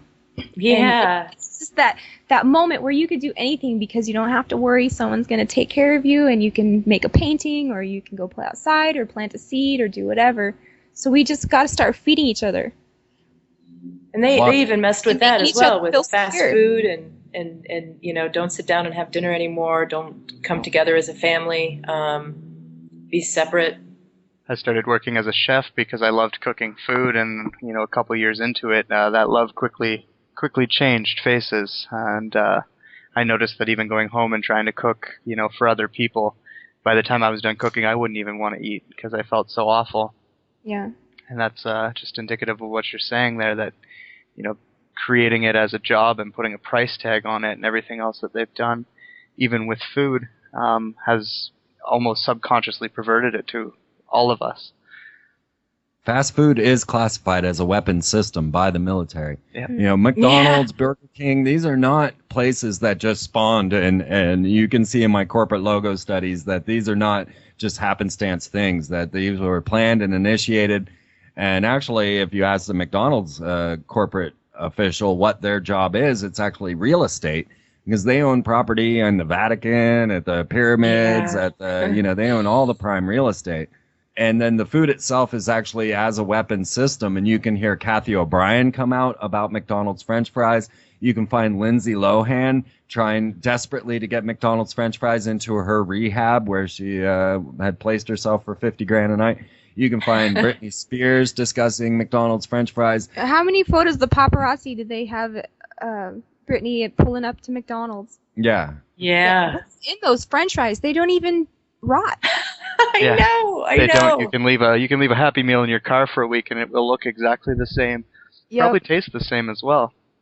Right. And then all the signs and symbols that you see as you drive down the highway, as you pass Roy Rogers, McDonald's, Target, Walmart, these are all occult ritual signs. The sun sign of Target, the pentagram of Walmart, the fish goddess of Starbucks with her pentagram, the golden arches of McDonald's, the Burger King or Elsie or Elmer. Dairy Queen is Dairy Hathor. Queen. These are all ritual symbols that you will find within the occult orders, especially some like Freemasonry, one of the lead occult orders that rules our planet.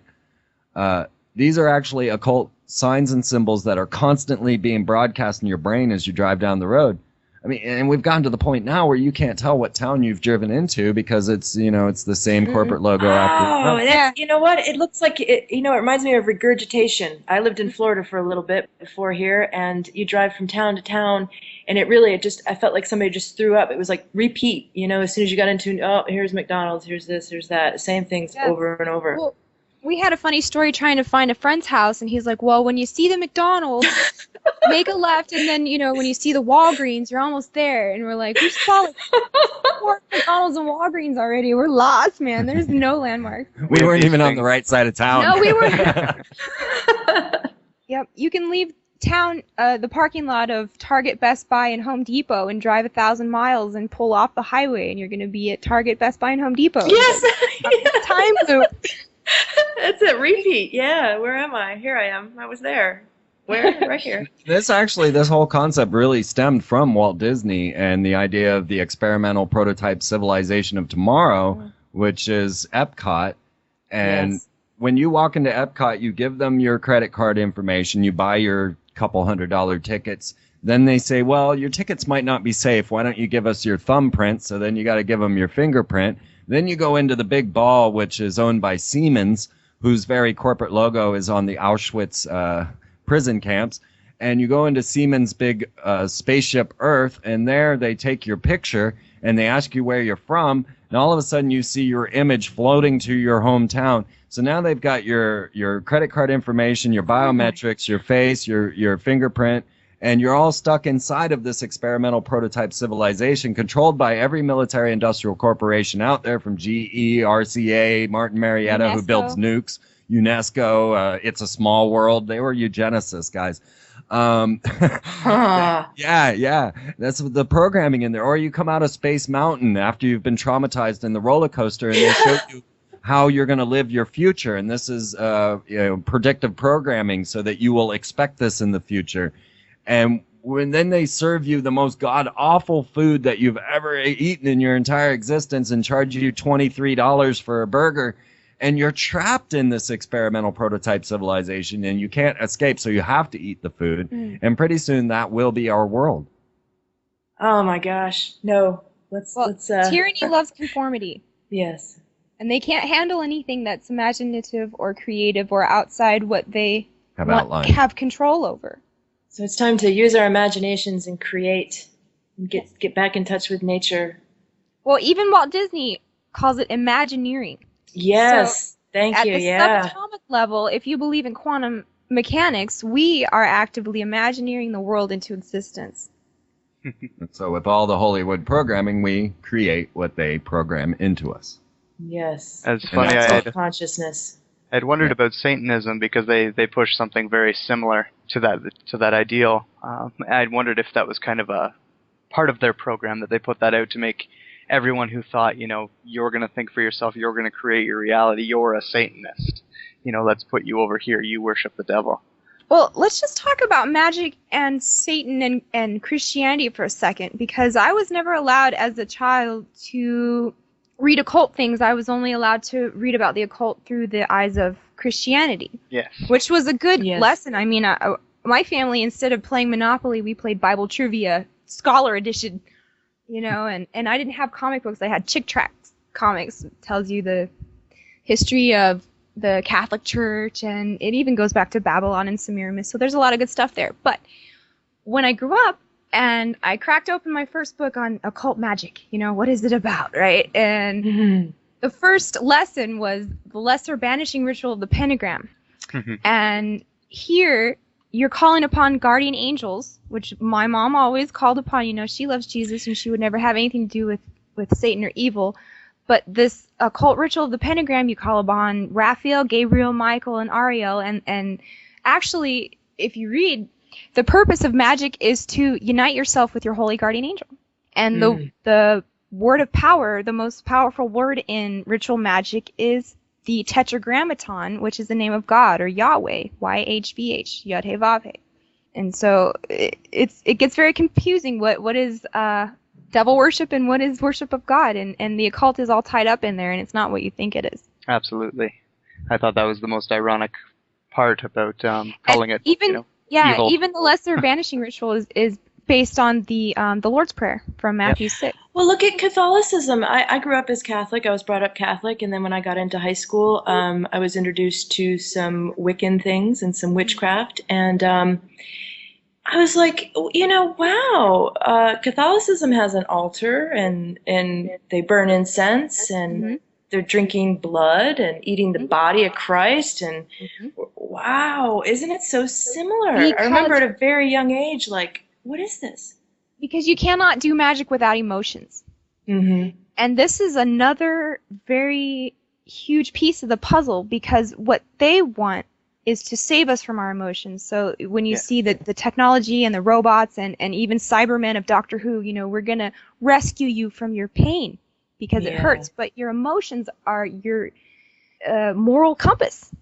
There seems to be almost an order coming down through the churches as well, because there's an awful lot of sermons these days telling people that their feelings are wrong, and they should pay more attention to their reason, their logical brain than their emotions and their feelings. So the purpose of using all these things, like you said in the Catholic Church, the altar and the chalice and the costumes and the music, and like I said, the pentagram ritual, you got to cover your five senses, but you're trying to get the public to an emotional state that you want them to be at, so you can charge it and release it.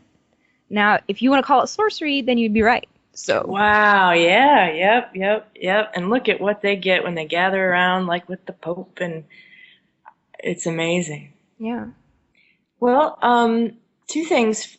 Freeman, I'd like to have you take a moment and let our listeners know about the vast amounts of information you have on your website. You've been going at this for, I don't know, about 6 years or so, and knowledge is power, and if there's anything you wanted to know, your website is just loaded. Can you tell our listeners a little bit about what you got there? Yes, I happily classify myself as a conspiracy theorist, and perhaps this is due to the fact that I continually am right. So I can stick with it. What I have is freemantv.com, and this is just an open site of all the esoteric that you could possibly imagine, from Hollywood mind control up to ancient technologies of the future, where I discuss space war, the new technologies with CERN and HARP. I also have a long study on all of the things that we discussed today. I have probably over 700 hours of videos and radio shows on freemantv.com, all free there for everybody to view and enjoy. I step out of the boundaries, like I say, showing the president to be a clone, showing Barbara Bush to be a grandson of Alistair, or the daughter of Crowley, things of this nature, take it to the ultimate level and yet constantly get it right. And I do a live radio show every Saturday night at 8 p.m. Central, and you can listen right there at the Freeman Radio Zone on freemantv.com. And I'm trying to do now also a TV show on this new network known as Alternative Media Network, or AMN, and the link is there as well, where I'm taking a lot of my radio shows and converting them to video. And I'm just really excited to share everything with everyone. Like, the moment I get a video done, I'm trying to get it up on YouTube. I never think of trying to make money off of this. Yeah. To sell 6 DVDs at this point, one for each year, getting into each and every one of these topics, from corporate logos and their occult meanings to who is our goddess Columbia. I made the first ever documentary on HARP, the ionospheric heater earthquake machine. Televised the first ever television show on chemtrails. I performed the first ever all-night ritual with the Mayans at the pyramids of Tikal and videoed all of that. So it goes many, many levels, many, many places.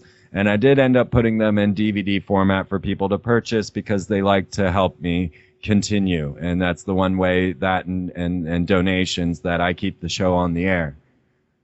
Yes, you live off of donations. This is your life. You both, this is your work, and I am a professional conspiracy theorist, no doubt about it.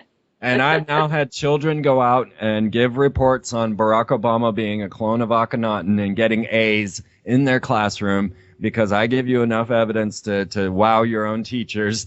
And that's excellent. I love that 10 and 11 and 12-year-olds are listening to my show. It is completely agreeable by all of their parents. They love my message, which is a message of love. And they love that their children can look at their world in such an imaginative way instead of all the fear-based type of stuff that's going on. Excellent. And Jamie, you're working on something yourself. Can you tell us about that? Well, it started out as a magazine called Weird Stuff Magazine, but now it's grown to be more than 160 pages, so it's more like a book now, like a Time Life book.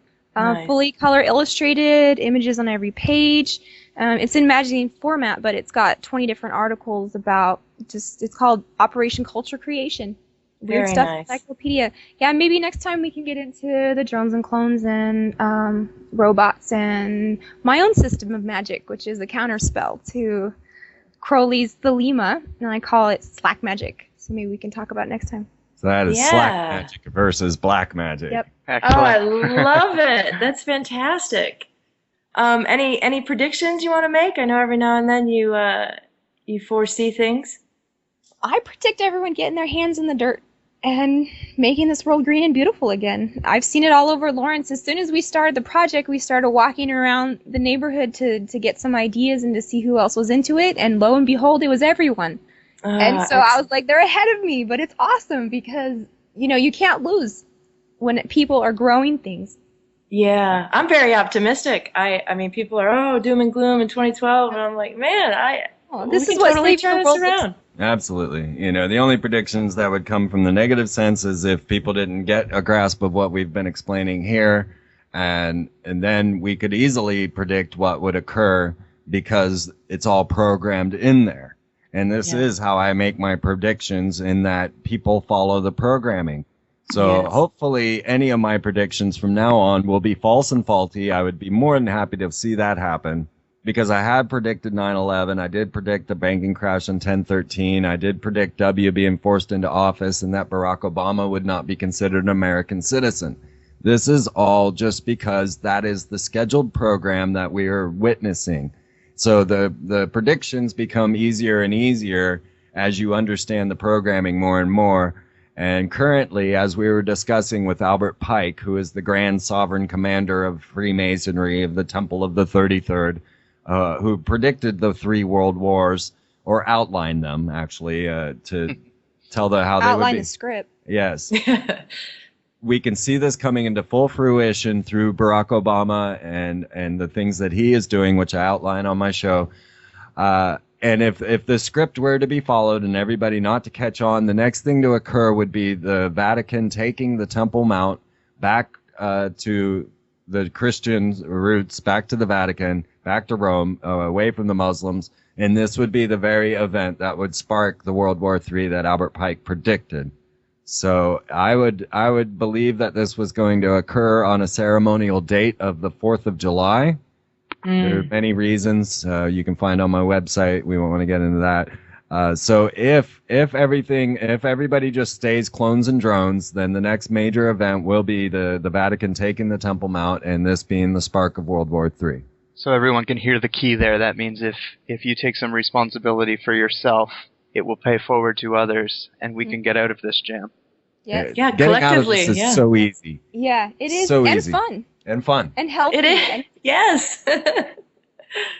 Absolutely. Thank you guys so much. I look forward to connecting with both of you again and creating a better reality for all of us. Yes, definitely. Thank you. This has been wonderful and beautiful, and we love you both. Thank you for having me. Thank you both, Yeah. Shane, Anya. Yeah, I love you guys. Thanks. We'll do it again.